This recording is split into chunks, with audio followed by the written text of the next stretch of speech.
예, 하나님의 말씀 보겠습니다. 오늘 함께 보실 하나님의 말씀은 사도행전 9장 13절, 14절, 15절 말씀입니다. 사도행전 9장 13절과 14절과 15절 말씀 함께 한 목소리로 함께 읽겠습니다.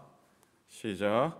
아나니아가 대답하되 주여 이 사람에 대하여 내가 여러 사람에게 듣사온즉 그가 예루살렘에서 주의 성도에게 적지 않은 해를 끼쳤다 하더니 여기서도 주의 이름을 부르는 모든 사람을 결박할 권한을 대제사장들에게서 받았나이다 하거늘 주께서 이르시되 가라 이 사람은 내 이름을 이방인과 임금들과 이스라엘 자손들에게 전하기 위하여 택한 나의 그릇이라. 아멘. 아멘.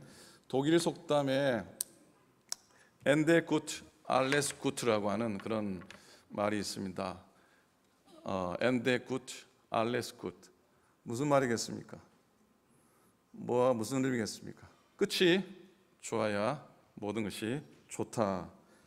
마무리 잘 해야 한다는 말입니다. 반면에 우리나라 속담에는 그 돌다리도 어떻게 두드려보고 건너라는 말이 있습니다. 시작의 중요함을 얘기합니다. 잘못된 출발, 잘못된 결과를 만들기 때문입니다. 시작을 잘해야 하는 이유도 어떤 의미에서는 끝을 잘 맺기 위함이죠. 시작 못지않게, 시작보다 더 중요한 것은 끝을 잘 맺는 것이라 생각합니다. 여러분, 진실한 사람, 끝이 아름다운 사람이 되고 싶지 않으십니까? 끝이 아름다운 사람이 되시기를 축복합니다. 노년이 행복하면요, 젊었을 때 고생하고 또 실현했던 것들이 아름다운 추억으로 자리 남는데, 노년이 행복하지 못하면 젊은 시절의 부귀영화가 소용이 없습니다. 시작도 좋고 물론 끝도 좋다면 얼마나 좋겠습니까? 그러나 시작이 부족하고 잘못되더라도 끝을 잘 맺으면 잘한 것이 되는 것이죠. 신앙생활도 끝이 좋아야 합니다. 대인관계도 끝이 좋아야 되고, 사업도 끝이 좋아야 되고, 여행도 끝이 좋아야 됩니다. 동감하십니까? 그렇죠? 굳이 아멘까지 여행도 끝이 좋아야 돼요. 여행이 끝이 안 좋으면은 여행 참 이게 나쁜 인상만 남죠. 신앙에서나 신앙생활에서나 모든 것에 끝이 좋은 여러분이 되시기를 주님의 이름으로 축원을 드립니다. 좁은 길 교회의 박철 목사님이라는 분이 시인이신데 끝이 아름다운 사람이 되고 싶다라는 시를 적어줬어요. 100가지를 잘하는 사람은 없다. 그럼에도 많은 일을 하고도 욕을 먹는 사람이 있다. 지혜가 부족해서 그렇다. 겸손할 줄을 몰라서 그렇다. 딴에는 제법 똑똑하고 영리하다고 생각하면서 남들은 보다 더 지혜롭고 현명하다는 것을 깨닫지 못한다. 독선과 오만은 결국 자신이 쌓아올린 모든 공든탑을 일거에 무너뜨린다. 적지 않은 공적이 있음에도 분에 넘치는 자리에 올라갈수록 머리 좋고 영리한 사람은 교만과 자기당착에 쉽게 빠져들며 핑계가 많이 늘어남을 보게 된다. 그것이 안쓰러워 한마디 충고라도 알라치면 내가 잘못인가 하며 싸울 듯 대든다.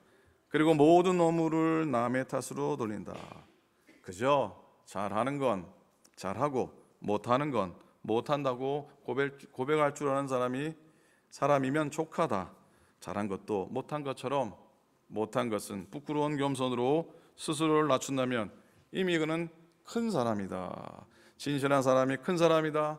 큰 사람은 진실한 사람이다. 진실이란 그저 있는 그대로를 고백하는 것이다. 진실과 겸손은 큰 허물도 덮고 큰 잘못도 용서한다. 진실한 사람을 보고 싶다. 시작은 비록 작았지만 끝이 무궁한 사람을 보고 싶다. 끝이 아름다운 사람을 보고 싶다. 여러분이 끝이 아름다운 사람이 꼭 되시기를 바랍니다. 처음보다 갈수록 나아지는, 그래서 마지막을 아름답게 만들어가는 삶이 되기를 바랍니다. 처음엔 좀 부족했지만 점점 성숙해지고 더욱더 복되고 존귀한 삶의 마침표를 찍는 우리가 되기를 소망합니다. 비록 젊었을 때 주님 앞에 바로 서는 것 참 중요합니다. 그러나 더 중요한 건 나이가 들어갈수록 더 하나님 앞에 합당한 모습으로 써야 할 겁니다. 우리들에게는 처음도 중요하지만 더 중요한 건 마지막입니다. 성경에 보면은 이름은 같은데 다른 사람들이 참 많이 나옵니다. 동명이인이지요. 자, 사울도 그 중에 한 사람입니다. 구약에도 신약에도 사울이 있습니다. 아시죠? 구약의 사울 누군지 아시죠? 신약의 사울 누군지 아시죠? 자, 구약의 사울, 여호와께 구하다라는 뜻을 가진 이스라엘의 첫 번째 왕입니다. 그리고 신약의 사울은 역시 여호와께 구하다, 큰 자라는 뜻을 가졌지만 주님 만난 후에 가장 작은 자라는 바울로 이름을 고친 사람입니다. 두 사람은 이름은 같은데 서로 다른 점이 한두 가지가 아닙니다. 결론적으로 이 둘의 처음과 끝이 서로 다릅니다. 구약의 사울은 처음엔 매우 겸손했습니다. 왕으로 세우려고 하니까 숨었던 사람입니다. 극구 사용하는 걸 겨우 왕으로 세웠습니다. 자, 신약의 사울은 처음에 어떠했습니까? 처음엔 교만하게 짝이 없었습니다. 사울이라는 뜻도 크다는 뜻 아닙니까? 초대교회 교인들을 탄압하는 일에 앞장섰던 사람입니다. 스데반에 순교했을 때 돌을 던지는 사람들의 옷을 챙길 정도의 사람이었습니다. 그런데 이 둘의 나중 끝도 서로 달랐습니다. 구약의 사울은 왕으로 세움받은 후 얼마 동안 잘하더니 점점 교만해지기 시작하고 타락해지기 시작합니다. 마음이 교만해 하나님을 두려워할 줄 모르게 됩니다. 신약의 사울은 작은 자라는 바울로 이름을 받고 더욱더 겸손해졌습니다. 나는 사도 중에 지극히 작은 자입니다. 내가 하나님의 교회를 핍박했기 때문에 사도라 칭함받는 것 말도 되지 않습니다. 도저히 감당할 자격이 없습니다. 고백합니다. 이 두 사람이 말한 마지막도 다릅니다. 구약의 사울은 블레셋의 공격으로 나라가 풍전등화에 이르렀을 때 나라 구해보겠다고 귀신 들린 무당이 어디 있느냐 내가 그에게 가서 물어보리라. 자, 타락에도 어찌 이럴 수가 있는 겁니까? 그런데 신약의 사울은 마지막에 어떤 고백을 합니까? 내가 선한 싸움을 싸우고 달려갈 길을 마치고 믿음을 지켰으니, 한국식으로 말하면은 내가 선한 싸움을 싸우고 달려갈 길을 마치고 의리를 지켰으니 그랬을 것 같아요.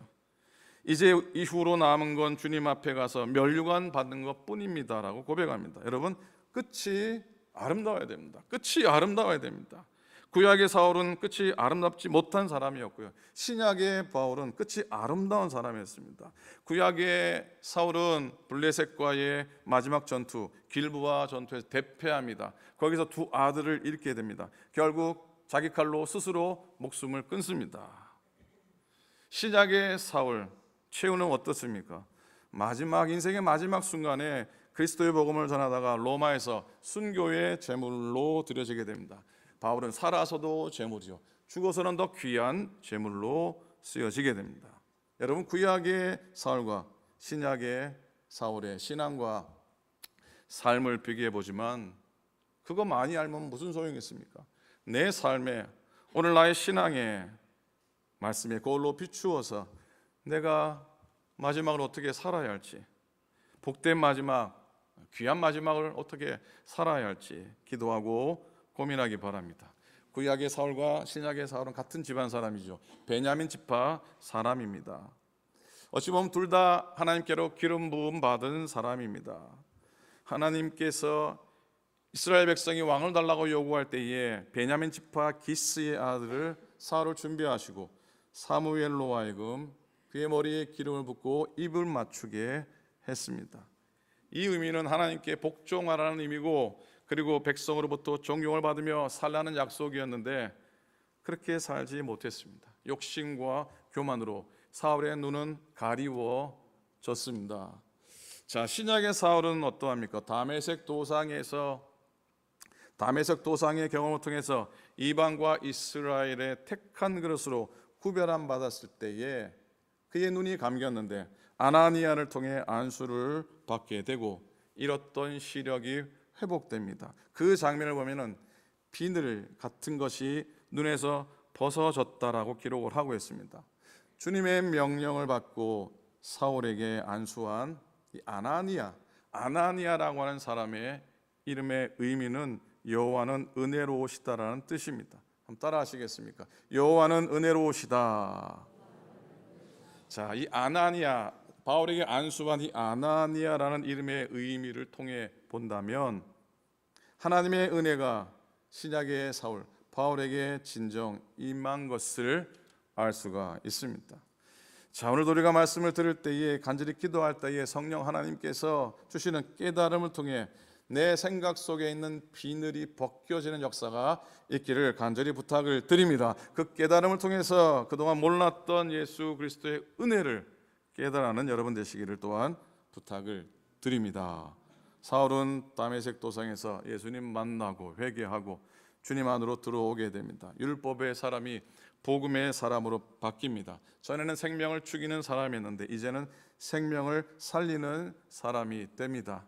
여러분, 바울은 주님 만나기 전에는 이렇게 늘 고백했습니다. 나는 율법의 의로는 흠이 없다고 고백했습니다. 뭐라고 고백했다고요? 나는 율법의 의로는 뭐가 없는 사람이라고요? 흠이 없는 사람이라고 했습니다. 흠이 없다 그랬습니다. 흠이 없다. 그런데 성령의 역사를 체험한 후에 자신의 모든 것을 예수 그리스도를 위해서 해로 여긴다고 고백을 하게 됩니다. 내가 예수 그리스도를 얻었기 때문에 예수 그리스도 그분을 위해서 내가 가진 모든 것을 배설물로 여긴다고 고백을 하게 됩니다. 자, 흠 없던 자, 그리고 책망할 것이 없던 사울이 이제는 하나님과 사람 앞에서 이게 아니다, 그게 아니라고 고백을 하고 있습니다. 전에는 율법의 의를 나타내는 삶을 살아 흠없고 허물이 없었지만 이제는 주님 십자가 앞에 나가서니 내가 죄인 중에 죄인이라는 것을 깨닫게 되고 죄인 중에 괴수라는 것도 깨달아 알게 됩니다. 회개하고 자신을 하나님 앞에 낮추는 사람이 되었습니다. 바울은 자기의 모든 것을 해로 여길 뿐만 아니라 자기의 모든 것을 잊어버리게 됩니다. 자기의 모든 것을 잃어버리고 맙니다. 예수님 때문에 재산과 명예를 잃고 손해보는 인생을 살아가게 됩니다. 자, 다메섹에서 바울이 예수님 만나지 않았다면 아마 그는 세상에서 부와 명예와 영화를 누리고 살았을 겁니다. 하지만 이제 주님의 부름을 받고 복음의 증인의 길로 들어서면서 세상적인 모든 것에 손해를 봅니다. 손해를 봅니다. 심지어 육신도 해를 입어 예수님처럼 그의 육신에 많은 흔적을 갖게 됩니다. 여러분, 바울은 예수님 만나서 자신의 모든 것을 잃어버린 사람입니다. 한번 따라 하시겠습니까? 바울은 예수님 만나서 자기의 모든 것을 잃었습니다.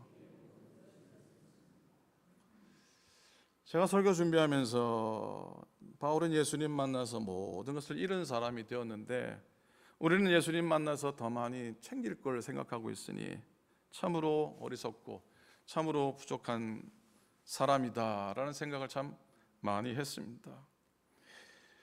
바울은 자기가 가지고 있었던 모든 세상의 지위와 권세와 재산이 모두 사라지게 된 것이 예수님 만난 삶의 결과라고 인정합니다. 그게 하나님의 뜻이라고 받아들이게 됩니다. 그것밖에 설명이 되지 않습니다. 그것 밖으로, 그것 외에는 다른 이유가 없는 것이죠. 우리도 마찬가지로 세상의 것들이 사라질 때 영적인 것을 더 얻게 되는 경험을 할 수 있기를 간절히 부탁을 드립니다. 결국 영원을 소유하는 것이죠. 내가 세상 것을 가지고 버틴다고 해서 결국 이것들이 나와 평생 같이 있지 않습니다. 결국 나를 떠날 겁니다. 결국은 모두 사라지게 될 겁니다. 내가 세상의 권세를 움켜잡아도 사라집니다. 물질을 잡아도 사라집니다. 하나님의 방법이 아니기 때문입니다. 영원한 것이 아니기 때문입니다. 하나님은 오직 예수 그리스도의 생명 붙잡기를 소원하십니다. 이것이 복음의 삶이고 그리스도를 얻는 길인 줄 믿습니다. 바울은 자기의 것을 버리고 예수 그리스도를 얻는 이익을 보게 됩니다. 우리는 손해보는 것을 매우 싫어합니다. 엄청 싫어합니다. 손해보고 살고 싶지 않습니다. 하나님도 마찬가지예요. 하나님도 손해보고 싶지 않으세요. 자, 하나님께서는 바울을 선택하셔서 이방인의 그릇으로 사용하셨어요. 이 과정 가운데 비록 바울의 입장에서는 힘이 들고 고통스럽고 모든 것이 버려진 듯한 인생을 살았을 수 있을지 모르겠지만은 하나님 입장에서는 무지하게 큰 이익을 본 겁니다. 그렇습니까? 아닙니까? 김은 기고 아임은 아이라 그러시고, 하나님 입장에서는 큰 이익을 본 겁니다. 하나님은 손해보지 않으십니다. 손해보시는 분이 아니십니다. 여러분, 우리가 내 마음 안에 주님 모시고 산다면, 진정으로 주님을 내 삶의 진정한 소유로 여기고 살아간다면 우리는 하나님께 큰 이익을 끼쳐 드리는 사람이라는 것을 잊지 마시기 바랍니다. 내가 세상의 유익을 위하여 그리스도를 버리면 그리스도를 얻을 수가 없고요, 세상의 것을 포기하고 버리면 예수 그리스도를 얻게 되는 겁니다. 다시 말씀드립니다. 내가 세상의 유익을 위하여 그리스도를 버리면 그리스도를 얻을 수 없고요, 세상의 것을 포기하고 버리면 예수 그리스도를 얻게 됩니다. 이건 아주 간단한 방정식입니다. 아주 심플한 방정식인데 우리의 삶에서 풀어내야 되고 우리의 삶에서 증명해내야 될 숙제이기도 하고 또한 신비이기도 합니다. 세상 것들을 풍성히 얻고도 그리스도를 얻는 것이 불가능하다고 드리는 말씀이 아닙니다. 땅의 기름진 복과 하늘의 신령한 복을 기호하는 목사들의 축도가 틀렸다고 드리는 말씀도 아닙니다. 여러분, 예수님처럼 바울처럼 살아가기를 소망한다면 우리 한번 스스로 점검할 필요가 있는 겁니다. 내 안에 예수 그리스도를 품고 살아간다면 하나님께 큰 유익을 끼치는 신앙생활, 내가 비록 손해가 되어도 하나님께 이익이고 하나님께 유익이라면 그런 삶을 살기 위해 애를 한번 써보시기를 바랍니다. 인생 한 번 살지 두 번 삽니까? 인생 한 번 사는데 마지막이 아름다운 인생 살아야 하지 않겠습니까? 바울 처음엔 하나님께 손해를 끼쳤던 사람 아닙니까? 근데 나중에는 하나님께 큰 소득을 남기는 사람이 됩니다. 이방인과 이스라엘을 위한 큰 그릇이 됩니다. 바울은 왜 하나님께서 나를 그렇게 부르셨는지 알았습니다. 자신의 사명을 바로 알았고요, 그 사명을 완수하기에 평생을 바친 사람입니다. 말씀을 증거하는 여정에 수도 없는 핍박과 박해를 받습니다. 옥에 갇히고 매 맞기가 수도 없었고 죽을 고비가 그치지 않았습니다. 그럼에도 그의 마음속에 항상 걱정되는 건 오직 모든 교회를 위한 걱정뿐이었습니다. 그리고 연약한 성도를 세우려고 부단히 애를 썼고 성도들을 생명같이 여겼습니다. 오늘 읽은 말씀 가운데 15절입니다. 주께서 이르시되, 한번 같이 읽었으면 좋겠습니다. 15절 말씀입니다. 함께 읽습니다. 시작. 주께서 이르시되 가라, 이 사람은 내 이름을 위하여. 자손들에게 다시 읽습니다. 주께서 이르시되 가라, 이 사람은 내 이름을 이방인과 임금들과 이스라엘 자손들에게 전하기 위하여 택한 나의 그릇이라. 죄송합니다. 요즘은 읽는 것도 시원찮아서. 자, 성령의 역사로 인생이 송두리째 바뀌어버린 바울입니다. 이 세상의 가장 작은 자로 살았지만 주님의 택하신 큰 그릇으로 놀랍고 귀한 사역을 감당하게 됩니다. 바울은 그의 생의 마지막 순간까지 그 사명을 잊지 않았습니다. 사랑하는 여러분, 끝이 좋아야 모든 것이 좋습니다. 끝이 좋아야 모든 것이 좋습니다. 한번 따라합니다. 끝이 좋아야 모든 것이 좋다. 자, 우리를 부르실 때 귀한 사역에 쓰시도록 마지막 순간까지 우리의 삶을 내어 드렸으면 좋겠습니다. 초대교회 성도들은 그렇게 살았는데 우리는 그렇게 못 사는 겁니까? 낮의 해처럼 밤의 달처럼 그렇게 살 수는 없을까? 예수님처럼 바울처럼 그렇게 살 수는 없을까? 마지막에 정말 아름답고 마지막에 정말 복된 여러분들 꼭 되시기 바랍니다.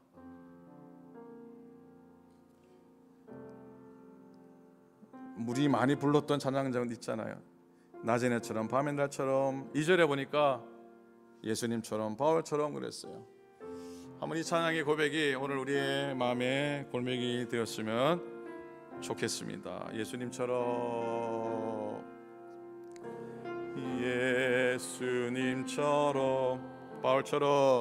바울처럼 그렇게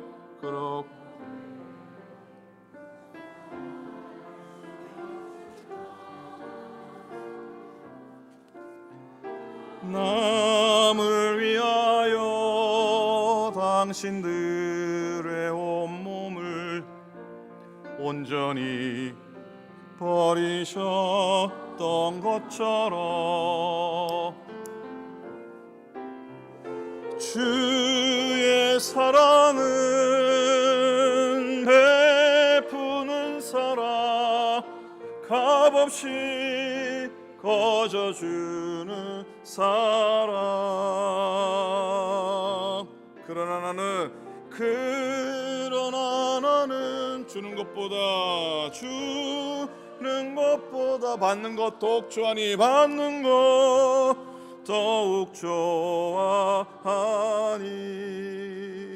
나의 입술은 주님 닮은 듯하나 나의 입술은 주님 닮은 듯하나 내 마음은 아직도 추하여 받을 사랑만 계수하고 있으니 예수여 나를 도와주소서 그러나 나는 주는 것보다 그러나 나는 주는 것보다